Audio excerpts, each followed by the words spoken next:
Assalamualaikum warahmatullahi wabarakatuh. Kami dari kelompok 1 kelas manajemen 2J yang beranggotakan Andras Karisma Mailani, Intan Permatasari Karyawan, Meli Rismayanti, Peri Maulana, Rina Ainuroh, dan Rizky Nur Alia Hartono akan mempresentasikan hasil diskusi kami mengenai materi pengembangan karir. Untuk lebih jelasnya, mari kita simak penjelasan berikut ini. Yang pertama ada pengertian karir. Seseorang yang bekerja pada akhirnya akan memikirkan jenjang karir yang ingin dicapainya selama ia bekerja. Jenjang karir sangat penting untuk direncanakan, baik oleh si karyawan maupun oleh pihak perusahaan. Lalu, apakah yang dimaksud dengan karir? Secara umum, karir merupakan jabatan dan kepangkatan yang diperoleh seseorang selama karyawan itu bekerja. Lalu, apakah yang dimaksud dengan jenjang karir? Jenjang karir adalah tingkatan jabatan atau kepangkatan yang ada di suatu perusahaan. Berikut ini ada beberapa pengertian karir menurut para ahli. Yang pertama ada dari Henry Simamora. Karir merupakan urutan aktivitas-aktivitas yang berhubungan dengan pekerjaan dan perilaku, nilai-nilai, dan aspirasi seseorang selama rentang hidup orang tersebut. Yang kedua ada dari Faitnal Rifai. Karir terdiri dari semua pekerjaan yang ada selama seseorang bekerja, atau dapat dikatakan bahwa karir adalah seluruh jabatan yang diduduki seseorang selama kehidupan bekerjanya. Yang ketiga ada dari Mondi. Karir adalah serangkaian sikap dan perilaku yang berkaitan dengan pengalaman dan aktivitas kerja selama rentang waktu dalam kehidupan seseorang dan serangkaian aktivitas kerja yang terus berkelanjutan. Dapat disimpulkan bahwa karir adalah semua pekerjaan yang ada selama seseorang bekerja yang berkaitan dengan pengalaman dan aktivitas kerja seluruh jabatan yang pernah diduduki seseorang selama rentang waktu kehidupannya. Karir adalah suatu rangkaian atau pekerjaan yang dicapai seseorang dalam kurun waktu tertentu yang berkaitan dengan sikap, nilai, perilaku, dan motivasi dalam diri individu. Pengertian pengembangan karir.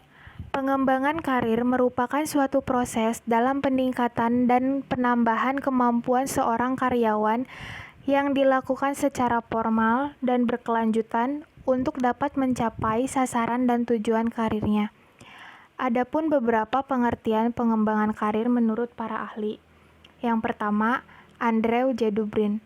Pengembangan karir adalah aktivitas pegawai yang membantu pegawai-pegawai merencanakan karir masa depan mereka di perusahaan agar perusahaan dan pegawai yang bersangkutan dapat mengembangkan diri secara maksimum.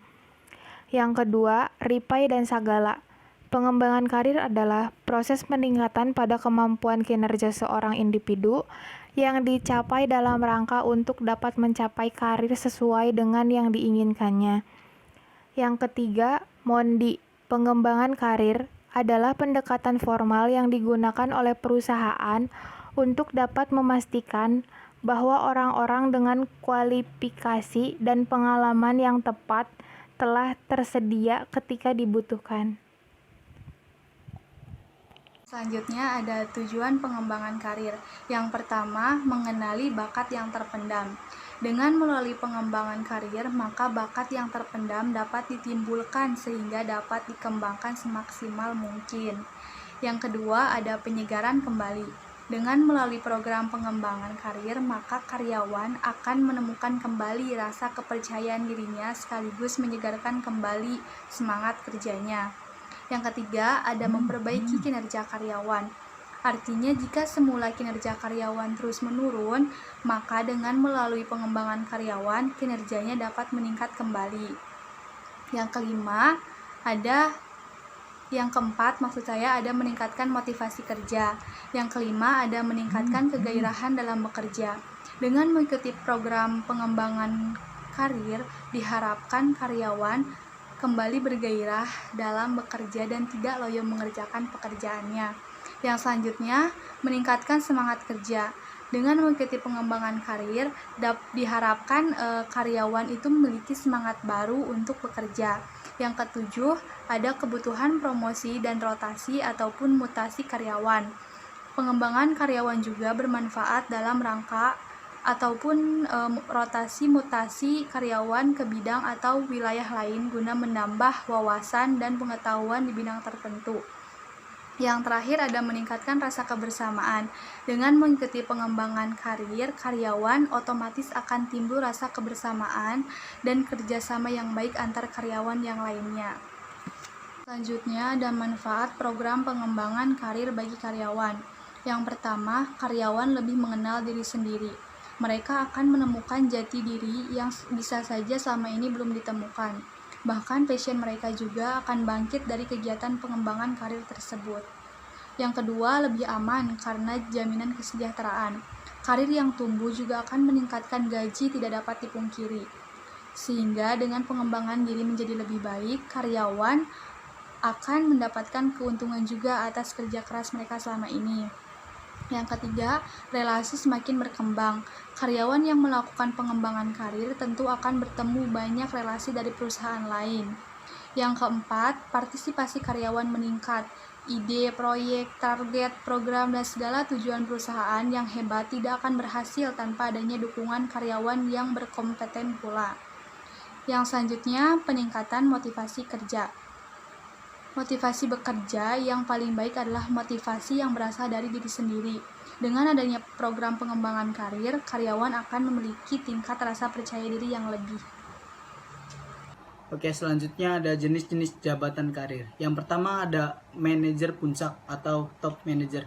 Manajer puncak merupakan golongan tertinggi di suatu perusahaan atau organisasi. Golongan ini terdiri dari direktur utama, direktur, dan wakil direktur. Yang kedua ada manajer menengah atau middle manager. Manajer menengah adalah manajer yang memiliki jenjang di bawah manajer puncak. Golongan ini terdiri dari manajer SDM, manajer pemasaran, manajer keuangan, manajer operasi atau produksi, manajer umum, terus manajer mekanik, dan juga manajer administrasi dan lain-lainnya. Yang ketiga ada manajer bawah atau lower manager. Manajer bawah adalah tingkatan atau golongan jabatan terendah dalam suatu perusahaan.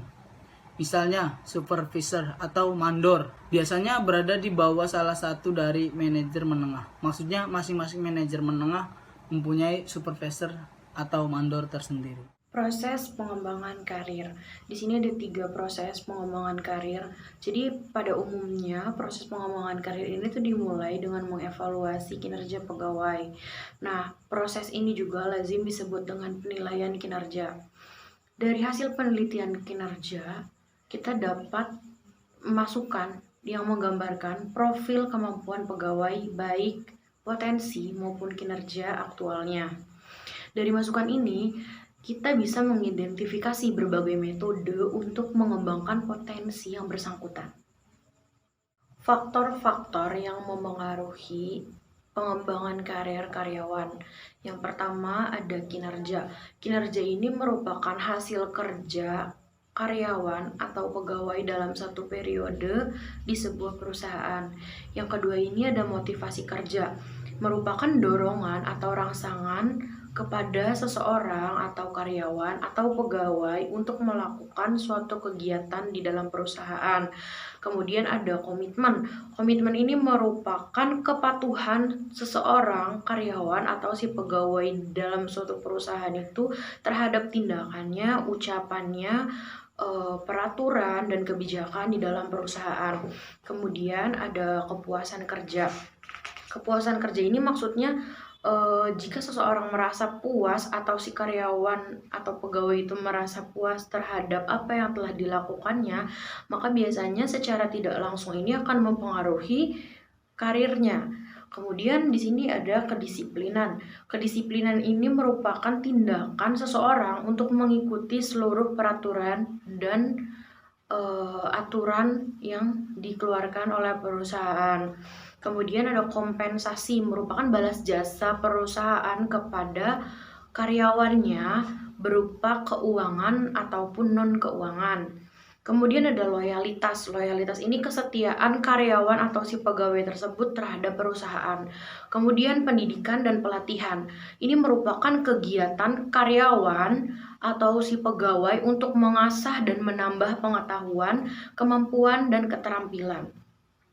Kemudian kepemimpinan. Kepemimpinan ini merupakan orang atau atasan yang diberi tugas, wewenang, dan tanggung jawab kepada karyawannya, termasuk dalam memberikan penilaian kinerja tersebut. Kemudian ada upaya kerja.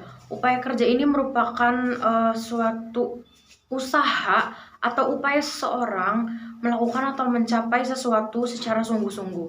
Kemudian yang terakhir ini ada semangat kerja. Jadi artinya seseorang yang memiliki kinerja dengan semangat kerja yang tinggi akan dapat mempengaruhi karirnya. Perkenalkan, nama saya Rizky Nur Ali Hartono. Di sini saya akan menjelaskan tentang kendala pengembangan karir. Apa aja sih yang menjadi kendala dalam pengembangan karir?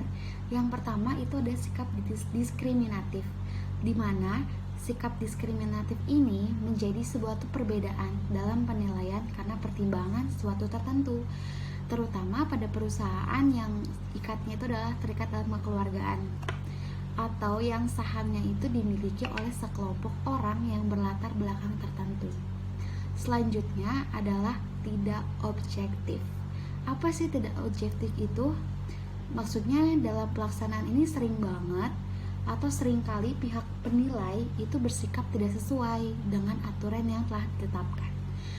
Pertimbangan ini bersifat individu karena suatu hal yang ada dalam diri si penilai yang kebenarannya menurut sendiri. Jadi di dalam ini tuh ada pihak penilai yang dia tuh kayak bersikap semaunya sendiri gitu, tidak peduli terhadap orang lain mau itu benar atau salah. Yang ketiga ada formasi jabatan. Artinya jabatan yang tersedia tuh terkadang tidak mampu menampung promosi yang seharusnya diberikan. Misalnya karena skala perusahaan yang tidak terlalu besar. Ini tuh biasa terjadi dalam perusahaan yang kayak kecil dan menengah gitu. Untuk yang menengah ke atas itu biasanya kendala ini tuh jarang banget terjadi. Yang keempat itu ada kekurangan sumber daya manusia. Perusahaan yang biasanya kekurangan sumber daya manusia itu biasanya itu disebutnya tuh atau disebut berbahaya juga, karena secara baiknya atau lebih baiknya perusahaan itu tuh melakukan kaderisasi yang baik sehingga pada saat dibutuhkan tidak terjadi kevakuman atau kekosongan jabatan. Di presentasi ini dapat ditarik kesimpulan bahwa pengembangan karir adalah usaha yang dilakukan secara formal dan berkelanjutan dengan difokuskan pada peningkatan dan penambahan kemampuan seorang pekerja. Tujuan dari pengembangan karir yaitu sebagai kegiatan manajemen sumber daya manusia yang pada dasarnya bertujuan untuk memperbaiki dan meningkatkan efektivitas pelaksanaan pekerjaan oleh pekerja, agar semakin mampu memberikan kontribusi terbaik dalam mewujudkan tujuan bisnis perusahaan. Selain itu, pentingnya manajemen karir bagi karyawan adalah untuk meningkatkan potensi dan produktivitas bagi kemajuan dirinya. Sedangkan bagi perusahaan adalah untuk merencanakan sumber daya manusia mereka dalam meningkatkan nilai bisnis perusahaan dan kompetisi bisnis. Sekian presentasi yang dapat kelompok kami sampaikan, kurang lebihnya mohon maaf. Wabillahi taufiq wal hidayah. Wassalamualaikum warahmatullahi wabarakatuh.